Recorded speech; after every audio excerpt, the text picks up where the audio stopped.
मित्रों नमस्कार। बाल विकास एवं शिक्षा शास्त्र से संबंधित आज पुनः 30 प्रश्नों को लेकर आए हैं। यह जो वीडियो है सीटेट, रीट, एमपी वर्ग 3 और बिहार टेट, यूपी टेट आदि सभी टेट परीक्षाओं के लिए बहुत ही आवश्यक है। सभी राज्यों से संबंधित टेट परीक्षा में ऐसे ही प्रश्न पूछे जाते हैं। तो दोस्तों इन प्रश्नों को आप देखें और देखने के साथ साथ हमारे इस चैनल पीएम क्लासेस को सब्सक्राइब करके बेल आइकन जरूर दबाएं, जिससे हमारे अगले वीडियोस आप तक नोटिफिकेशन के माध्यम से पहुंच सकें। और दोस्तों वीडियो को लाइक, शेयर, कमेंट जरूर करें। तो आइए दोस्तों देखते हैं बाल विकास से संबंधित 30 प्रश्नों को। यह वीडियो नंबर 3 है। दोस्तों सभी टेट परीक्षाओं में खंड 1 में ही बाल विकास एवं शिक्षा शास्त्र के प्रश्नों को पूछा जाता है। तो यहाँ पर हम 30 प्रश्नों को शिक्षा शास्त्र के देखते हैं। पहला प्रश्न है, 9 वर्ष के बालक की नैतिक तर्कना आधारित होती है। 9 वर्ष के बालक की नैतिक तर्कना आधारित होती है। किस पर आधारित होती है?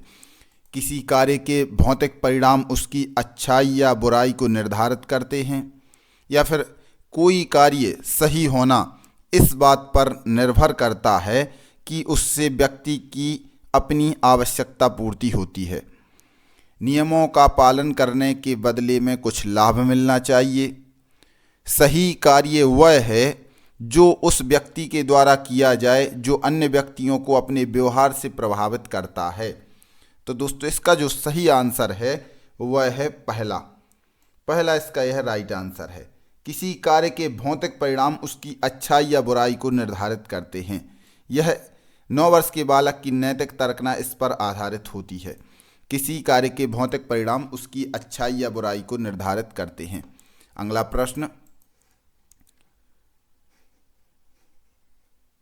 निम्न में से कौन सा उदाहरण अभिप्रेरणा का परिणाम नहीं है? निम्न में से कौन सा उदाहरण अभिप्रेरणा का परिणाम नहीं है? तो उदाहरण को देखते हैं। कृष्णा ने नृत्य का समय 1 घंटे से बढ़ाकर 2 घंटे कर दिया है। कृष्णा ने नृत्य का समय 1 घंटे से बढ़ाकर 2 घंटे कर दिया है। जॉन स्टुअर्ट मिल ने 12 वर्ष की उम्र में दर्शन का अध्ययन आरंभ कर दिया था। जगन ने श्वास लेने की प्रक्रिया में रुचि दिखानी प्रारंभ कर दी है। या फिर राम ने तेजी से आधुनिक एवं प्राचीन ऐतिहासिक प्रवृत्तियों में सहसंबंध स्थापित करने में प्रगति की है। तो दोस्तों इसमें अभिप्रेरणा की बात हो रही है। तो अभिप्रेरणा का उदाहरण अभिप्रेरणा का परिणाम नहीं है। कौन सा नहीं है? तो जॉन स्टुअर्ट मिल ने 12 वर्ष की उम्र में दर्शन का अध्ययन आरंभ कर दिया था। यह अभिप्रेरणा का परिणाम नहीं है। अभिप्रेरणा का परिणाम यह हो सकता है कृष्णा ने नृत्य के समय 1 घंटे से बढ़ाकर 2 घंटे कर दिया है, यह अभिप्रेरणा है। श्वास लेने की प्रक्रिया, जगन ने श्वास लेने की प्रक्रिया में रुचि दिखाना प्रारंभ कर दी है, यह भी अभिप्रेरणा उसको मिल रही किसी क्रिया के द्वारा। या फिर राम ने तेजी से आधुनिक एवं प्राचीन ऐतिहासिक प्रवृत्तियों में सहसंबंध स्थापित करने में प्रगति की है। मतलब पहले उसने कार्य को प्रारंभ कर दिया, फिर उसको अभिप्रेरणा मिलती जा रही है। तो ऐसा, लेकिन इसमें जो बी है यह अभिप्रेरणा का परिणाम नहीं है। इसने 12 वर्ष की उम्र में, जॉन स्टुअर्ट मिल ने 12 वर्ष की उम्र में दर्शन का अध्ययन आरंभ कर दिया था। तो यह अभिप्रेरणा का परिणाम नहीं, इसलिए राइट आंसर है बी। अगला प्रश्न, निम्न में से क्या एक प्रभावी प्रशंसा के रूप में अध्यापक के लिए कार्य करेगा? निम्न में से क्या एक प्रभावी प्रशंसा के रूप में अध्यापक के लिए कार्य करेगा? विद्यार्थियों के अवधान को उनके कार्य से संबंधित व्यवहार पर केंद्रित करता है, या फिर विद्यार्थियों के वर्तमान कार्य निष्पादन को उनके समूह के अन्य साथियों के संदर्भ वर्णित करता है, या फिर विद्यार्थियों को उनकी योग्यताओं अथवा कार्य निष्पादन के महत्व की सूचना देता है। जब विद्यार्थी अपने व्यवहार को नियंत्रित नहीं कर पाते तो उन्हें सकारात्मक व्यवहारात्मक समर्थन प्रदान करता है। तो प्रभावी प्रशंसा के रूप में अध्यापक के लिए कार्य करेगा। क्या कार्य करेगा? तो इसका जो राइट आंसर है दोस्तों वह है सी इसका राइट आंसर है। विद्यार्थियों को उनकी योग्यताओं अथवा कार्य निष्पादन के महत्व की सूचना देता है। यह प्रभावी प्रशंसा के रूप में अध्यापक के लिए कार्य करेगा। विद्यार्थियों को उनकी योग्यताओं अथवा कार्य निष्पादन के महत्व की सूचना देता है। यह इसका राइट आंसर है। अगला प्रश्न देखते हैं, निम्न में से कौन सा उदाहरण अधिगम को प्रदर्शित करता है? निम्न में से कौन सा उदाहरण अधिगम को प्रदर्शित करता है? दोस्तों अधिगम क्या कहलाता है? सीखना। तो सीखने को क्या प्रदर्शित करता है? हाथ जोड़कर अध्यापक का अभिवादन करना, स्वादिष्ट भोजन देखकर मुंह में लार का आना, चढ़ना, भागना एवं फेंकना 3 से 5 वर्ष की अवस्था में। चढ़ना, भागना और फेंकना, यह 3 से 5 वर्ष की अवस्था में, या इनमें से सभी। तो दोस्तों इसका जो राइट आंसर है वह है हाथ जोड़कर अध्यापक का अभिवादन करना। हाथ जोड़कर अध्यापक का अभिवादन करना, यह इसका राइट आंसर है। अधिगम को प्रदर्शित करता है। अगला प्रश्न, निम्न में से कौन सा चिंतन की प्रक्रिया में सबसे कम महत्वपूर्ण है? निम्न में से कौन सा चिंतन की प्रक्रिया में सबसे कम महत्वपूर्ण है? चित्र, प्रतीक एवं चिन्ह, मांसपेशीय क्रियाएं या फिर भाषा। तो इसका जो राइट आंसर है दोस्तों वह है मांसपेशीय क्रियाएं। चिंतन की प्रक्रिया में कम महत्वपूर्ण है। चिंतन की प्रक्रिया में चित्र हो सकता है, प्रतीक एवं चिन्ह भी हो सकते हैं और भाषा भी हो सकती है, लेकिन मांसपेशीय क्रियाएं चिंतन की प्रक्रिया में नहीं हो सकती हैं, कम होती हैं, तो यह कम महत्वपूर्ण है। अगला प्रश्न, अंतर्वैयक्तिक बुद्धि को प्रदर्शित करने वाला व्यवहार है। अंतर्वैयक्तिक बुद्धि को प्रदर्शित करने वाला व्यवहार है, कौन सा है? दूसरे के अंतर्मन की इच्छाओं एवं मनसा का पता लगाना, या फिर दूसरे के मूड को भांप जाना, मिलते जुलते संवेगों यथा उदासी एवं पछतावा में भेद कर पाना, या फिर दूसरे के विचारों एवं व्यवहारों को प्रभावित करने के लिए उनसे संबंधित जानकारी का उपयोग करना। तो इसका जो राइट आंसर है दोस्तों वह है सी, मिलते जुलते संवेगों तथा उदासी एवं पछतावा में भेद कर पाना। यह अंतर्वैयक्तिक बुद्धि को प्रदर्शित करने वाला व्यवहार है। मिलते जुलते संवेगों यथा उदासी एवं पछतावा में भेद कर पाना। अगला प्रश्न, निम्न में से कौन सी व्यूह रचना अभिप्रेत लैंगिक अंतरों को मद्देनजर रखते लैंगिक समता की भावना के विपरीत है? निम्न में से कौन सी व्यूह रचना अभिप्रेत लैंगिक अंतरों को मद्देनजर रखते लैंगिक समता की भावना के विपरीत है?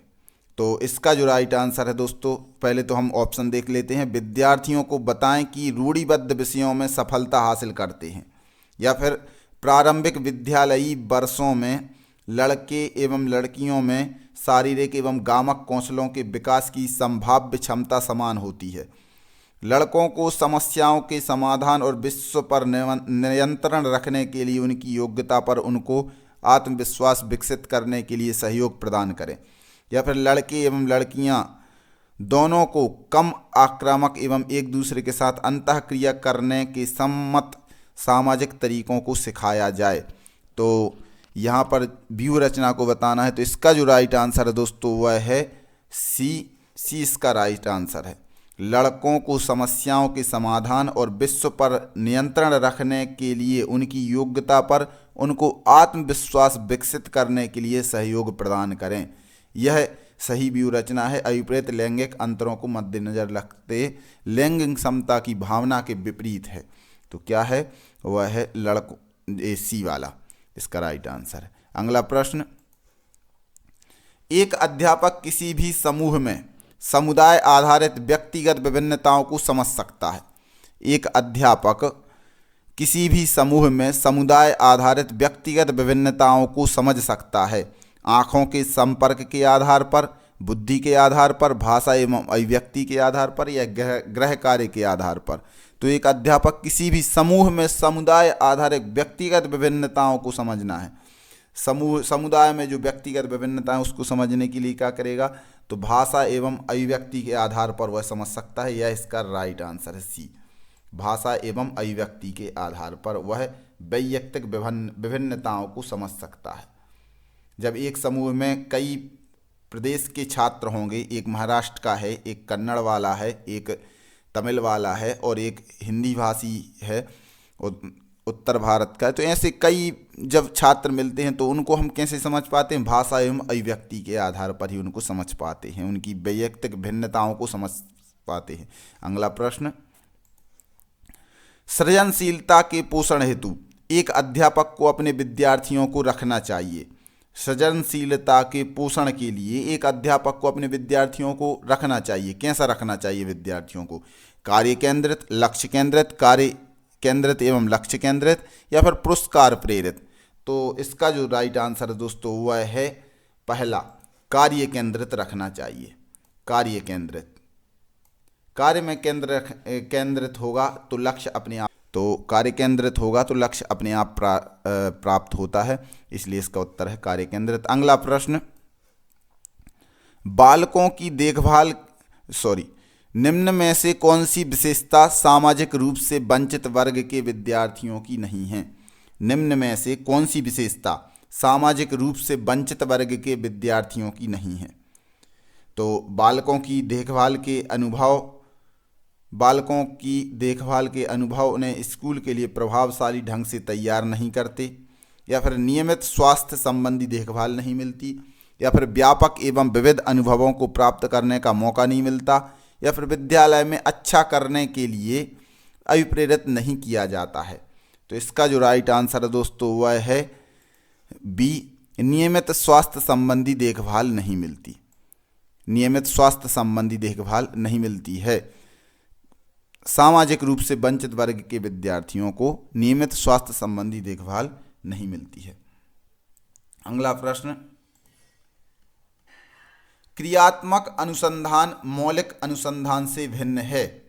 जो क्रियात्मक अनुसंधान है वह मौलिक अनुसंधान से भिन्न है, क्योंकि यह अध्यापकों, शैक्षिक प्रबंधकों एवं प्रशंसकों द्वारा किया जाता है, या फिर शोधकर्ताओं द्वारा किया जाता है जिनका विद्यालय से कोई संबंध नहीं होता। यह प्रमाणीकृत उपकरणों पर आधारित होता है। यह न्यायादर्श पर आधारित होता है। तो इसका जो राइट आंसर है दोस्तों वह है पहला, अध्यापकों, शैक्षिक प्रबंधकों एवं प्रशासकों द्वारा किया जाता है। इसलिए क्रियात्मक अनुसंधान मौलिक अनुसंधान से भिन्न है, क्योंकि यह अध्यापकों, शैक्षिक प्रबंधकों एवं प्रशासकों द्वारा किया जाता है।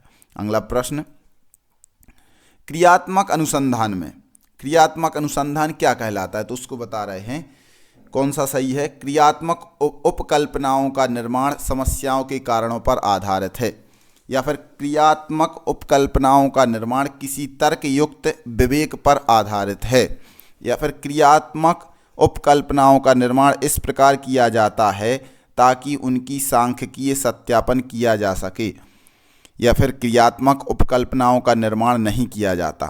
तो इसका जो सही आंसर है दोस्तों वह है क्रियात्मक उपकल्पनाओं का निर्माण समस्याओं के कारणों पर आधारित है। यह इसका राइट आंसर है पहला, ए, क्रियात्मक उपकल्पनाओं का निर्माण समस्याओं के कारणों पर आधारित है। अगला प्रश्न, राष्ट्रीय पाठ्यचर्या रूपरेखा 2005 में बहुभाषा को एक संसाधन के रूप में समर्थन दिया गया है, क्योंकि यह एक तरीका है जिसमें प्रत्येक बालक सुरक्षित महसूस करे, या फिर भाषागत पृष्ठभूमि के कारण कोई भी बालक पीछे ना छूट जाए, या फिर यह बालकों को अपने पर विश्वास के लिए प्रोत्साहन देगा, या इनमें से सभी। तो दोस्तों आप समझ गए होंगे कि इसमें से सभी यह लग रहे हैं। यह एक तरीका है प्रत्येक बालक सुरक्षित महसूस करे बहुभाषा से, और फिर भाषागत पृष्ठभूमि के कारण कोई भी बालक पीछे ना छूट जाए, यह भी एक कारण है। यह बालकों को अपने पर विश्वास के लिए प्रोत्साहन देगा, यह भी सही है। तो इनमें से सही यह राइट आंसर है। अगला प्रश्न है, निम्न में से कौन सा तरीका विज्ञान विषय को समझने के लिए उच्च प्राथमिक स्तर पर उपयुक्त नहीं है? निम्न में से कौन सा तरीका विज्ञान विषय को समझने के लिए उच्च प्राथमिक स्तर पर उपयुक्त नहीं है? वस्तुओं का प्रेक्षण करना व अवलोकनों को रिकॉर्ड दर्ज करना, या फिर रेखा चित्र बनाना, या फिर वास्तविक अनुभव प्रदान करना, या फिर अमूर्तता के द्वारा विषय को जोड़ना। तो इसका जो सही आंसर है दोस्तों वह है डी। डी इसका सही आंसर है, अमूर्तता के द्वारा विषय को सीखना। कौन सा तरीका विज्ञान विषय को समझने के लिए उच्च प्राथमिक स्तर पर उपयुक्त नहीं है? उच्च प्राथमिक स्तर की बात हो रही है दोस्तों, और विज्ञान विषय को समझने वाली बात हो रही है। तो अमूर्तता के द्वारा विषय को सीखना यह उपयुक्त नहीं है। अगला प्रश्न, निम्न में से कौन सा कथन बहुग्रेड शिक्षण प्रणाली के साथ सहमति नहीं रखता? निम्न में से कौन सा कथन बहुग्रेड शिक्षण प्रणाली के साथ सहमति नहीं रखता? एक अध्यापक एक समय में से एक से अधिक कक्षाओं का प्रबंधन करता है। एक अध्यापक एक समय में एक से अधिक कक्षाओं का प्रबंधन करता है। बहुग्रेड शिक्षा प्रणाली के साथ सहमति नहीं रखने के कारण को हमें पहचानना है। कौन सा कथन सही है? बैठने की लचीली व्यवस्था, या फिर विभिन्न कक्षाओं में एवं एक ही कक्षा में अंतःक्रिया, विद्यार्थियों का आयु एवं योग्यता के आधार पर समान होना। तो इसका जो सही आंसर है दोस्तों वह है डी। डी इसका सही आंसर है। यह बहुग्रेड शिक्षण प्रणाली के साथ सहमति नहीं रखता है। विद्यार्थियों का आयु एवं योग्यता के आधार पर समान होना, यह बहुग्रेड शिक्षण प्रणाली का साथ नहीं देता है, सहमति नहीं रखता है। अगला प्रश्न, संज्ञानात्मक विकास में वंशक्रम निर्धारित करता है। संज्ञानात्मक विकास में वंशक्रम निर्धारित करता है मस्तिष्क जैसी शारीरिक संरचना के मूलभूत स्वभाव को, शारीरिक संरचना के विकास को, सहज प्रतिवर्ती क्रियाओं के अस्तित्व को, या फिर इनमें से सभी। तो इसका जो सही आंसर है दोस्तों वह है पहला, मस्तिष्क जैसी शारीरिक संरचना के मूलभूत स्वभाव को। संज्ञानात्मक विकास में वंशक्रम निर्धारित करता है कि क्या निर्धारित करता है? मस्तिष्क जैसी शारीरिक संरचना के मूलभूत स्वभाव को निर्धारित करता है। अगला प्रश्न, निम्न में से कौन सा कथन सही नहीं है? कौन सा कथन सही नहीं है इन चार कथनों में से? जो अध्यापक यह विश्वास करता है कि विकास प्रकृति की वजह से होता है, वह अनुभव प्रदान करने को महत्व नहीं देता।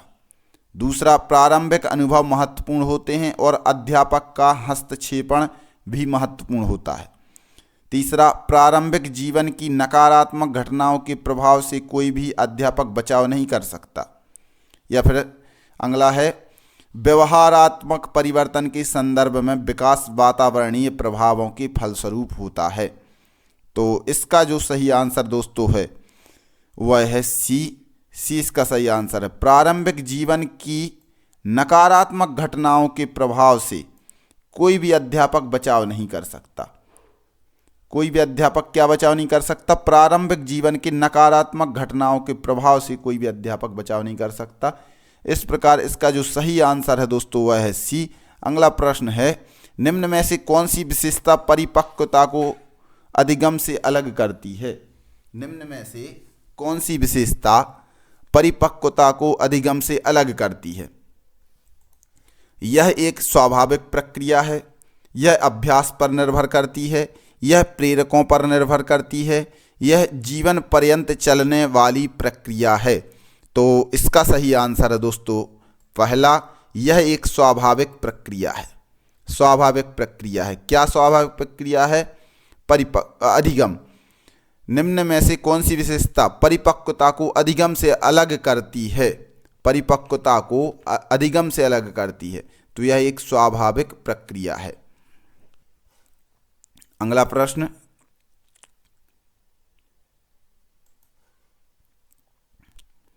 निम्न में से कौन सा कथन विकास के संबंध में सही नहीं है? निम्न में से कौन सा कथन विकास के संबंध में सही नहीं है? विकास प्रतिमानों की कुछ निश्चित विशेषताओं की भविष्यवाणी की जा सकती है। विकास का उद्देश्य वंशानुगत संभाव्य क्षमता का विकास करना है। विकास के विभिन्न क्षेत्रों में संभाव्य खतरे नहीं होते हैं। प्रारंभिक विकास बाद के विकास से अधिक महत्वपूर्ण है। तो इन चार में से हमें सही उत्तर बताना है क्या है जो विकास के संबंध में सही नहीं है। तो इसका राइट आंसर है दोस्तों वह है सी। विकास के विभिन्न क्षेत्रों में संभाव्य खतरे नहीं होते। विकास के विभिन्न क्षेत्रों में संभाव्य खतरे नहीं होते हैं, यह विकास के संबंध में सही नहीं है। अगला प्रश्न, दल या गैंग का सदस्य होने से समाजीकरण उत्तर बाल्यावस्था में बेहतर होता है। दल या गैंग का सदस्य होने से समाजीकरण उत्तर बाल्यावस्था में बेहतर होता है। निम्न में से कौन सा कथन इस विचार के विपरीत है? विपरीत मतलब उल्टा है। तो विपरीत कथन को हमें चुनना है। वयस्कों पर निर्भर ना होकर सीखता है, जिम्मेदारियों को निभाना सीखता है, जिम्मेदारियों को निभाना सीखता है, अपने समूह के प्रति वफादार होना सीखता है, या फिर छोटी छोटी बातों पर झगड़ा करते हुए अपने गैंग के सदस्यों से लड़ाई मोल लेता है। तो दोस्तों इस चार में से कौन सा कथन इसके विपरीत है? तो इसका राइट आंसर जो है दोस्तों वह है डी, छोटी छोटी बातों पर झगड़ा करते हुए अपने गैंग के सदस्यों से लड़ाई मोल लेता है। छोटे छोटे बातों पर झगड़ा करते हुए अपनी गैंग के सदस्यों से लड़ाई मोल लेता है, यह इस कथन से विपरीत कथन है। अगला प्रश्न, योगात्मक मूल्यांकन का उद्देश्य है। योगात्मक मूल्यांकन का उद्देश्य क्या है? समय विशेष एवं विभिन्न कार्यों पर एक विद्यार्थी ने कितना अच्छा निष्पादित किया है का पता लगाना, अधिगम को सुगम बनाना व ग्रेड ना प्रदान करना, ऐसे विद्यार्थी का पता लगाना जो अपने साथियों की समकक्ष संप्राप्ति में कठिनाई अनुभव कर रहा है, अगली इकाई के अनुदेशन से पूर्व प्रगति का पता लगाना। तो इसका राइट आंसर क्या है? योगात्मक मूल्यांकन का उद्देश्य हमें बताना है। तो इसका राइट आंसर दोस्तों वह है पहला, समय विशेष एवं विभिन्न कार्यों पर एक विद्यार्थी ने कितना अच्छा निष्पादित किया है इसका पता लगाना, यह योगात्मक मूल्यांकन का उद्देश्य है। अगला प्रश्न, राजू खरगोश से डरता था। शुरू में खरगोश को राजू से काफी दूर रखा गया। आने वाले दिनों में हर रोज खरगोश और राजू के बीच की दूरी कम कर दी गई। अंत में राजू की गोद में खरगोश को रखा गया और राजू खरगोश से खेलने लगा। यह प्रयोग उदाहरण है प्रयत्न एवं त्रुटि सिद्धांत का, शास्त्रीय अनुबंधन सिद्धांत का, क्रिया प्रसूत अनुबंधन सिद्धांत का, या इनमें से सभी। तो दोस्तों यह जो है यह कौन से सिद्धांत पर आधारित है कि पहले तो राजू खरगोश से डरता था, उससे काफ़ी दूर रखा गया राजू को खरगोश से, फिर धीरे धीरे करके उसकी दूरी कम की गई और अंत में क्या कर दिया, राजू की गोद में ही खरगोश को रख दिया गया और राजू खरगोश से खेलने लगा, फिर वह डर नहीं रहा है। तो यह जो है यह किस सिद्धांत पर आधारित है? तो इसका राइट आंसर है दोस्तों वह है बी, शास्त्रीय अनुबंधन सिद्धांत का उदाहरण यह है, शास्त्रीय अनुबंधन सिद्धांत का। और यह जो शास्त्रीय अनुबंधन का सिद्धांत है यह जो है IV पावलाव का सिद्धांत है, जिन्होंने कुत्ते पर अपना प्रयोग किया था। तो शास्त्रीय अनुबंधन का जो सिद्धांत है वह पावलाव का है, यह भी हमें याद रखना है। स्किनर का सिद्धांत, पावलाव का, इस प्रकार दोस्तों आप सभी सिद्धांतों को याद कर लें। अगला प्रश्न देखते हैं, बहिर्मुखी विद्यार्थी अंतर्मुखी विद्यार्थी से किस विशेषता के आधार पर भिन्न होता है? बहिर्मुखी विद्यार्थी अंतर्मुखी विद्यार्थी से किस विशेषता के आधार पर भिन्न होता है? तो विशेषताएं देखते हैं, मजबूत भावनाएं, पसंदगी एवं नापसंदगी, मन ही मन परेशान होने की अपेक्षा अपनी भावनाओं को अभिव्यक्त करता है, अपने बौद्धिक कार्यों में डूबा रहता है, बोलने की अपेक्षा लिखने में बेहतर। तो इसका जो राइट आंसर है दोस्तों वह है बी, मन ही मन परेशान होने की अपेक्षा, मन ही मन परेशान होने की अपेक्षा अपनी भावनाओं को अभिव्यक्त करता है। यह बहिर्मुखी विद्यार्थी अंतर्मुखी विद्यार्थी से किस विशेषता के आधार पर भिन्न होता है? तो इस विशेषता के आधार पर भिन्न होता है। अगला प्रश्न, निम्न में से कौन सा कथन बुद्धि के बारे में सत्य नहीं है? बुद्धि के बारे में कौन सा कथन सत्य नहीं? कथनों को पढ़ते हैं। यह एक व्यक्ति की मानसिक क्षमता है। यह सामंजस्य अनुकूलन स्थापित करने में सहायक है। यह व्यवहार की गुणवत्ता से आकी जाती है। यह स्थायी एवं अपरिवर्तनशील विशेषता है। तो दोस्तों इसका जो राइट आंसर है वह है डी, यह स्थायी एवं अपरिवर्तनशील विशेषता है। बुद्धि यह स्थायी और अपरिवर्तनशील विशेषता है। अगला प्रश्न, एक संतुलित व्यक्तित्व वह है जिसमें क्या होना चाहिए? इदम एवं परम अहम के बीच संतुलन स्थापित किया जाता है। इदम एवं अहम के बीच संतुलन स्थापित किया जाता है। अहम एवं परम अहम के बीच संतुलन स्थापित किया जाता है, या फिर मजबूत अहम को बनाया जाता है। संतुलित व्यक्तित्व वह है, तो इसका जो राइट आंसर है दोस्तों वह है डी, मजबूत अहम को बनाया जाता है। मजबूत अहम को बनाया जाता है, यह संतुलित व्यक्तित्व है। अगला प्रश्न, मानसिक रूप से पिछड़े बालकों के लिए निम्न में से कौन सी व्यूह रचना कार्य करेगी?